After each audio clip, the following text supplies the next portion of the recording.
Hei sann, og hjertelig velkommen til en ny vlogg. I dagens video så skal jeg ta dere med i stallen. Hvis vi bare ser bort fra at jeg ikke har kostet fordi at jeg får frokost i dag. Men jeg vil bare vise mitt helt insane tårn med høy. Fordi at her så har jeg fylt opp, i dag tidlig fylte jeg opp hele den greia her med høy og dro ned. Så det ser kanskje litt rotet ut akkurat nå, men det er veldig praktisk, fordi greia er at vi har jo ikke traktor eller noe sånt, så vi får liksom ikke kjørt ned høyballer eller noe sånt. Og så har vi alle høyballene, hvordan blir det? Det ligger i hvert fall høyballer ved paddockene, eller liksom de paddockene som hesten har utenfor her, de ligger liksom ganske nærme. Den har jo fri tilgang på høy, men de har liksom ikke uendelig med mat, men jeg fyller på mat sånn at de står og spiser hele tiden. Så jeg bare fyller på med en gang det er tomt, og så får de veldig mye når de først får mat. Men de har jo sånne fôrkasser i paddockene sine, for de har jo mulighet til å gå inn og ut av paddocken som de vil, eller inn og ut av liksom boksen til paddock da, som de vil. Så der har du fôrkasser som vi har fylt opp, og de får mat i, og så fôrer jeg også inne. Og så er det høyballer som vi har utenfor her, som vi liksom henter høy fra, og så legger oppi. Men det er jo liksom ganske langt og drive og bære masse høy inn i stallen hele tiden. For eksempel nå som det regnet en uke liksom, typ hver dag. Det går jo veldig fort å slenge inn høy liksom, ved paddockene der høyballen ligger, så det er jo veldig enkelt og sånn. Men sånn som nå da, som sagt, det har regnet veldig mye, så er det veldig greit å ha høy i stallen for å få fôret de inne, så ikke de står ute i regnet og spiser. Så derfor kjøpte jeg den gigantiske sekken på jula til, hva var det, 200 kroner eller noe. Det ser litt rotet ut, men det er liksom det er høst, det er kaldt, det er vått, det må bare være effektivt. Så jeg fyller i hvert fall opp hele den. Den er drittung, men jeg drar i hvert fall hele greia ned helt selv, og det overlever jeg. Men jeg synes fortsatt det er mye mindre tungt enn å drive og lage høyposer og drive og bære ned høy. Så det er veldig, veldig praktisk da. Jeg får i hvert fall kjøpt de her sekkene på jula, og de er som sagt gigantiske. Jeg fylte opp med enda mer høy etterpå, sånn at det er akkurat det på toppen bærte jeg ikke ned, eller dro jeg ikke ned, men jeg har i hvert fall dratt hele den sekken alene, så jeg er ganske proud av. Den er liksom stappfull. Så ja, veldig, veldig fornøyd. Så nå er det mye lettere å fôre hestene, og det er litt høy overalt her nå, men det er flere grunner til, men det skal jeg ta etterpå. Da har jeg fanget dyret og tatt på meg mine,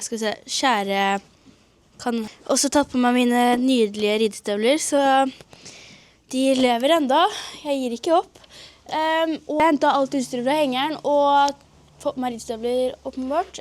Og så skal jeg hente BS og sette opp på gangen nå, og så skal jeg begynne å sale på. Det føles litt ut som at det skal begynne å regne, så jeg tror jeg burde være litt effektiv. Men jeg vurderer å ri litt på ridebanen og så litt på tur, fordi jeg liksom skritter en halvtime på tur. Til slutt. Jeg regner med at det kommer til å være ganske heit og litt sånn stresset på en måte, eller for hvis du er sprek så blir det ganske mye, og da blir det liksom vanskelig, men jeg tenker at jeg skal bare få ut alt energi, og så skritte på tur lenge, og så bare komme i gang litt, rett og slett. Jeg gidder ikke å ha ikke noe, krav eller noe sånt i dag, bare rett og slett at du skal få ut alt av krutt, og så kan vi heller ha en litt ordentlig økt i morgen igjen.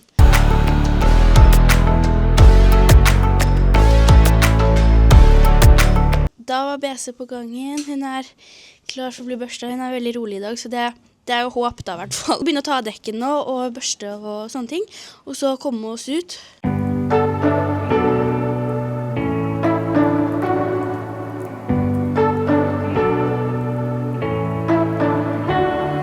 You say you don't wanna get in trouble, that you're doing fine 'cause you got me. I don't wanna break your little bubble, but you gotta wake up to reality. 'Cause I can see in your eyes, your head is full of dreams.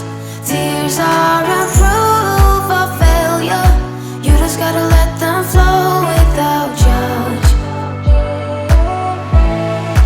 There's so many ways to be happy, you can do whatever you like, you don't have to be ready, you just gotta try.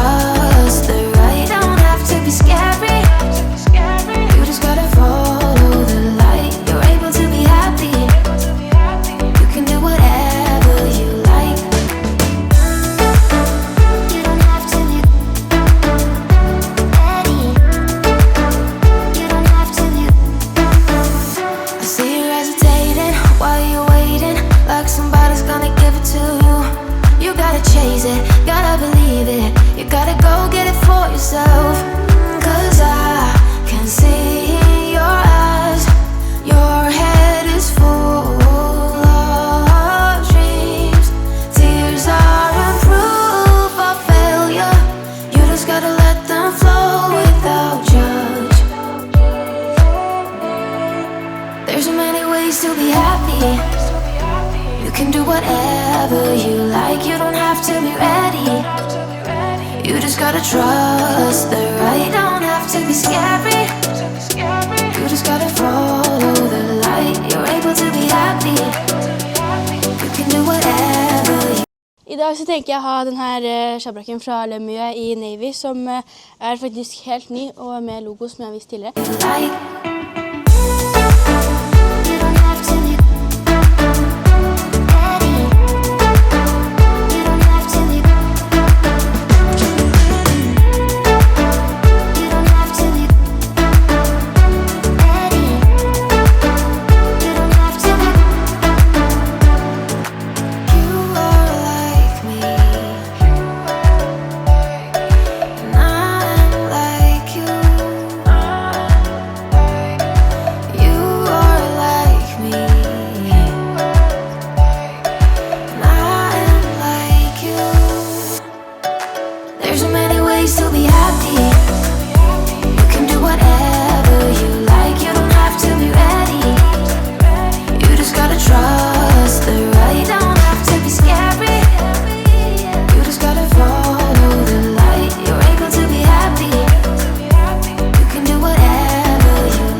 Klar for å ri ut en tur. Jeg får dessverre ikke film I dag, men jeg kan prøve å filme litt ovenifra fra mitt perspektiv.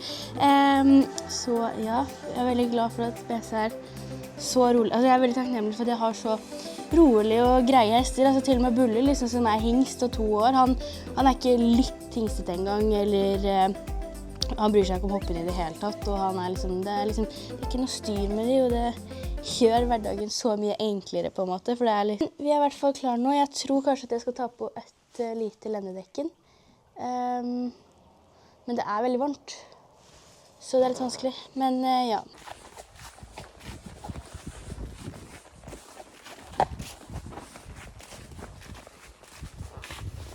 Så driver jeg skutter av BS på turen. Jeg filmer med mobilen, så jeg håper ikke at lyden alt for forferdelig. Men jeg I hvert fall ikke så veldig lenge på banen, for hun var så sykt sprek. Så jeg lot henne bare få ut energi rett og slett, og så gadd jeg ikke å tukle noe mer, liksom, fordi hun blir bare stresset. Så nå driver jeg skutter litt på tur, og bare skritte av og rusle litt her, rett og slett.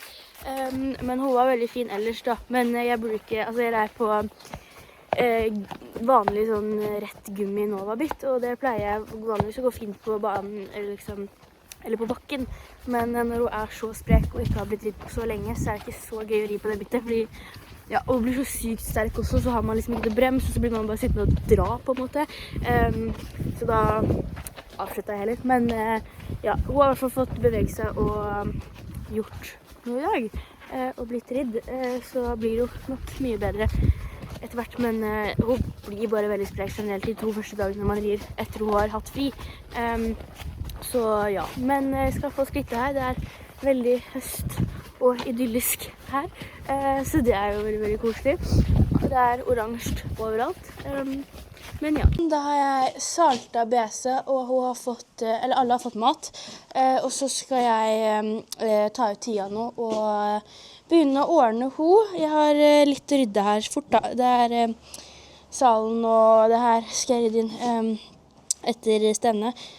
Og så tenker jeg at hun skal ha på seg den her sjabrakken. Så det tror jeg blir veldig bra. Og så skal jeg rydde vekk den.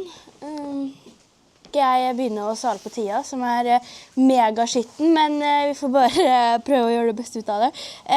Og ekstremt fluffy, men jeg skal I hvert fall sale på, ri jo vanlig på bakken bare. Og så, ja, jeg longerte henne I går, så jeg håper at vi ikke sånn alt for sprek, og fikk løpe litt på banen og bare få ut litt futt, rett og slett. Men ja, det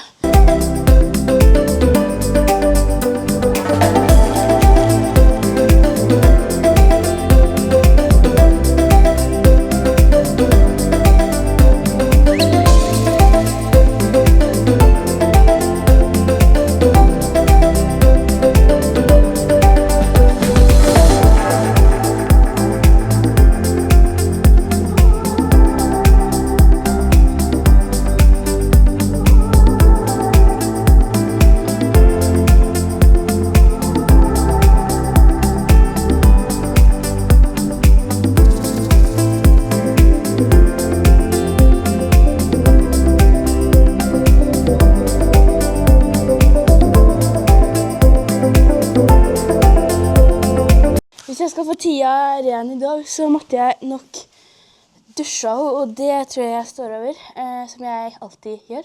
Neida, men jeg ser liksom ikke helt poenget med å dusje de når det er så kaldt, for at hun skal bli like skitten igjen i morgen, på en måte. Som ikke skitten der utstyret ligger, så da føler jeg på en måte at det går greit, men det er liksom, hun er sykt gjørmete på bakbeina og fram, men jeg liksom fikk tørka av frambeina med håndkle, så de er ikke rene, men de er liksom, det er ikke sånn våt gjørme eller noe som plager, det er bare at pelsen ikke er kritthvit, liksom. Men jeg bare liker ikke å drive og vaske de når det er så kaldt ute, og de ikke skal noe, liksom, fordi igjen, hun kommer jo til å bli skitten igjen i morgen, på en måte.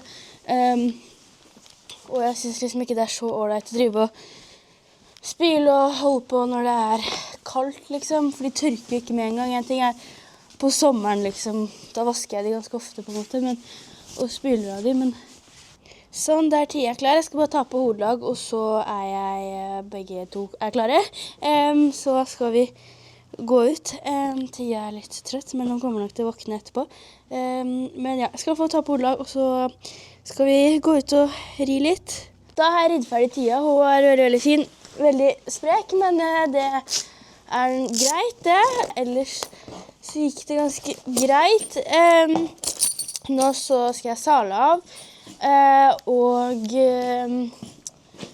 jeg tenker at jeg skal sette Bulle på ridebanen etterpå, sånn at jeg får møkka hos han, for at jeg synes ikke det er så gøy å stå i boksen med han eller når jeg møkker, for det er liksom, han gjør ingenting, men han, noen ganger så blir han litt sånn leken, ikke når jeg har stått inne i boksen, men liksom, ja, jeg gidder ikke å risikere noe, liksom, han er jo 2 år på en måte, så det er liksom, trenger ikke å ta noen sjanser på en måte, så da tenker jeg at han kan heller, rusle litt på ridebanen, men jeg hadde uansett tenkt å ha han på ridebanen uansett, så det var like greit det. Klokka er i hvert fall 4, og det er veldig deilig å ha ridd ferdig begge hestene og gjort alt det meste, så er det bare møkke igjen, tror jeg. Og så, men det går jo veldig, veldig fort. Og så tenker jeg, klokka er 4, og det blir jo mørkt 6 eller noe, så jeg tenker at jeg rekker å ha, hvis jeg har Bulle en time eller noe, tida er ekstremt fluffy, så hun blir jo liksom svett av ingenting, og så er det liksom så tjukk pels, så det tar jo liksom 3 år før det tørker, men ja, det her burde ikke ta sånn alt for lang tid da, men jeg må virkelig få barbert det, for jeg får ikke, altså, det går jo ikke an når det er, jeg får liksom ikke ridde noe hardt på en måte, eller ikke hardt da, men sånn, i dag er jeg jo ikke noe hardt i det hele tatt, og hun ble svett liksom, så jeg orker liksom ikke å stå og vente på at hun skal tørke i 3 timer. Og så synes jeg det er mye finere da, når de er barbert, eller i hvert fall på mine hester. Jeg er selvfølgelig også tom for arnika, så det blir ikke noe arnika-smøring i dag, som dere sikkert så. Men jeg må få kjøpt den. Jeg har en som er ganske full, men den har liksom gått ut på dato, så jeg vet liksom ikke om man kan bruke. Altså sånn, det hjelper jo ikke om det ikke har noe effekt hvis den har gått ut på dato, eller ja, at det ikke er så veldig bra å bruke hvis den har gått ut på dato, liksom. Jeg visste ikke at de gikk ut på dato en gang, ja, men tydeligvis. Sånn, det er bullisen ute. Jeg skal sette på strømmen igjen, og så tenker jeg at han kan stå her en liten time, og så tar jeg den inn igjen etterpå. Men han er veldig, veldig rolig da, og han, eller ikke. Kødda! Hei! Han er gæren. Men han er mye roligere enn han var før, i hvert fall, fordi først var han ganske gæren, og nå er han veldig rolig. Sånn, da har jeg møkka ferdig hos Bulle, og så skal jeg møkke hos de andre nå, og fylle litt høyt til de også etterpå. Jeg tenker at jeg skal legge høynettet til Bulle, men siden hestene, ja, jeg måtte lokke inn her, siden jeg leide forbi Bulle, og da gidder jeg ikke at de skal begynne å snuse på hverandre og sånn. Men jeg må sette de andre hestene på gangen, eller en og en hest på gangen, mens jeg møkker boksen deres, for at jeg orker ikke å møkke når de er i boksen, det er det verste jeg vet. Så jeg skal gjøre det. Og så skal de også få mer mat, fordi de er tomt. Og Bulle står og spiser på ridbanen, hvis man ser han der. Så ja.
Bulle har fullt show her, ser jeg.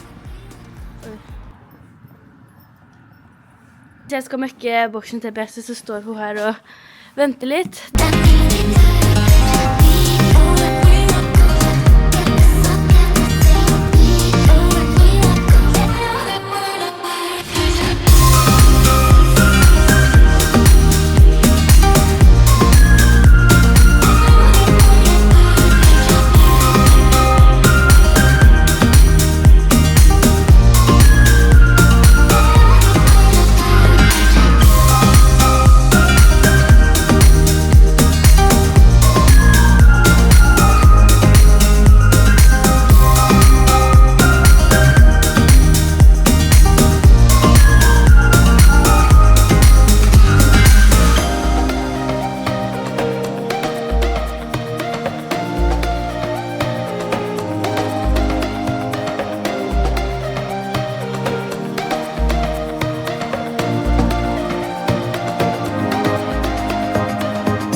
Da er jeg egentlig ferdig fristallen i dag. Jeg tror jeg er ekstremt flekket i panna, men etter hjelmen.